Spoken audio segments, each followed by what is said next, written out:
جتنا ادب کرو گے اتنا ملتا ہے. بیان کیا جاتا ہے کہ اعلیٰ حضرت کی ہم جو بھی نیا شاگرد آتا تھا نا، سبق شروع ہونے سے پہلے غوث پاک کے نام کی فاتحہ، نیا گھر غوث پاک کے نام کی فاتحہ، نئی کتاب کی شروعات غوث پاک کے نام کی، یہی سب ہوتا تھا. بڑی محبت تھی. ادائے بخشش اٹھا کے دیکھو،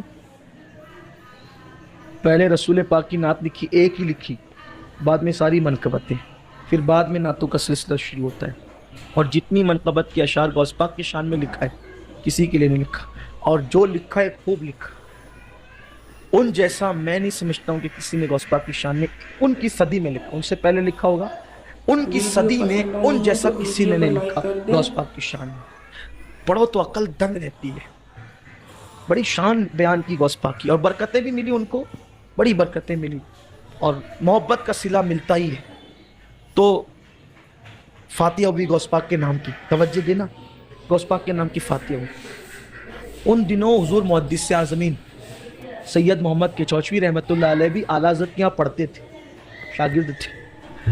تو اعلیٰ حضرت کے یہاں طریقہ یہ تھا، جب شیرنی وغیرہ بٹتی تھی، کوئی چیز بٹتی تھی، تو محفل میں اگر سید لوگ ہوتے تھے تو سیدوں کو ڈبل دیا جاتا تھا، اور عوام کو ایک حصہ، لوگوں کو ایک حصہ دیا جاتا تھا. نسبت کا احترام تھا.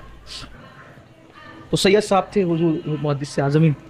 تو اعلیٰ حضرت نے سید صاحب ایک کام کریں، آپ کے دادا کی فاتحہ ہوئی ہے، آپ اپنے ہاتھ ہی سے بانٹیں. بانٹنے کا تو آپ ہی لوگوں کو ہے، آپ ہی بانٹیں. تو انہوں نے بانٹنا شروع. حضور محدث اعظم کو جانتے ہیں نا، اتنی بڑی ہستی ہے سرکار محدث اعظم کچوچوی رحمۃ اللہ تعالیٰ علیہ. حضور سرکار کلا رحمۃ اللہ تعالیٰ علیہ کے بہنوئی، سگے بہنوئی، حضور اشرفی میاں کے نواسے، حضور ہم شبیہ غوث اعظم اشرفی میاں کے نواسے، شیخ الاسلام حضور مدنی میاں کے والد، یہ حضور محدث اعظم کچوچوی رحمۃ اللہ علیہ. بہت بڑے بزرگ گزرے ہیں، علم میں، تقریر میں اور خطابت میں. وہ بہت اللہ تعالیٰ نے انہیں شان عطا کی تھی، بڑا ملک اللہ تعالیٰ نے عطا کیا تھا. بہت دور نگاہ تھی آپ کی، اور کلام بھی آپ کے بڑے شان والے تھے. وہ کلام اکثر آپ سنتے ہیں نا، مرتبہ حضرت صدیق کا یہ ہے سید، ہر فضیلت کے وہ جامع ہیں نبوت کی سوا، راستہ کوئی نہیں ان کی شریعت کی سوا. یہ جو کلام انہی کا ہے، اور بھی بہت سارے کلام ہیں. اور وہ تیرے پائے، وہ ہاں تیرے پائے کا نہیں یہ نہیں، غریب آئے ہیں در پر تیرے غریب نواز، کرو غریب نوازی میرے غریب نواز. اور تمہارے در کی کرامت یہ بارہا دیکھی، غریب آئے ہیں اور بن گئے غریب نواز. حضور اشرف سمنا کے نام کا صدقہ ہماری جھولی کو بھر دیجئے غریب نواز. اور زمانے بھر سے غنی کر دیا مجھے سید، زمانے بھر سے غنی کر دیا مجھے سید، میں تیری جود کے صدقے میرے غریب نواز. تو اور بھی بہت آپ کا کلام ہے. وہ اعلیٰ نے فرمایا کہ سید صاحب آپ شیرنی تقسیم کریں، اور شیرنی تقسیم ہو رہی تھی. لینے اور دینے میں ایسا ہوا کہ ایک چھوٹا سا تنکا شیرنی کا زمین پہ گر گیا. اعلیٰ حضرت اٹھ گئے. اٹھنے کے بعد میرے امام نے، اب وہ اٹھے تو پوری محفل اٹھ گئی ادب میں. اٹھنے کے بعد اپنے دونوں گھٹنوں کو زمین پہ ٹیک دیا، اور ٹیکنے کے بعد زبان کی نوک پر اس شیرنی کو خود اٹھایا. زبان کی، دوسروں سے نہیں کہا کہ تو اٹھا، خود ہاتھ اور انگلیوں سے نہیں اٹھایا، گھٹنے ٹیک کر زبان کی نوک سے اٹھایا.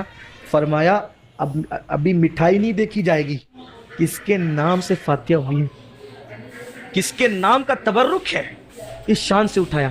میں حیران رہتا ہوں، یا اللہ، جب نام سے مٹھائی منسوب ہو گئی تو اس کے احترام کا یہ عالم ہے، تو ان کی اولاد کا کتنا احترام ہوگا، اور ان کی اولاد کا احترام تو ان کا خود کا کتنا احترام ہوگا. حضور غوث پاک کہتے ہیں بالغ ہونے سے پہلے میں نے معلوم کر لیا تھا کہ ہندوستان میں کس سمت میں شہر بغداد ہے. اس کے بعد سے میں نے کبھی بغداد کی طرف نہ استنجا کیا، نہ بغداد کی طرف کبھی پیر لمبے کیے. جب ادب اس شان کا ہوتا ہے تو بغداد کی جالیوں سے اتنا ملتا ہے. زمانہ کچھ کہے، ہر دن بلندی ہی بلندی نصیب ہوتی ہے. میں سوچتا ہوں امام احمد رضا کے جلنے والے اتنے ہیں، لیکن کبھی امام احمد رضا کا نام خراب نہیں ہوا. تو پتا چلا کیا دبے جس پہ حمایت کا ہو پنجہ تیرا، شاہ کو خطرے میں لاتا نہیں پھرتا. یہ یہ برکتیں کہیں سے حمایت ہوتی ہے تب نصیب ہوتی ہے. اس لیے امام حضور غوث الاعظم سے اپنا رشتہ مضبوط کریں. اللہ سے دعا کر اللہ آپ سب کو بار بار شہر بغداد کی حضری کر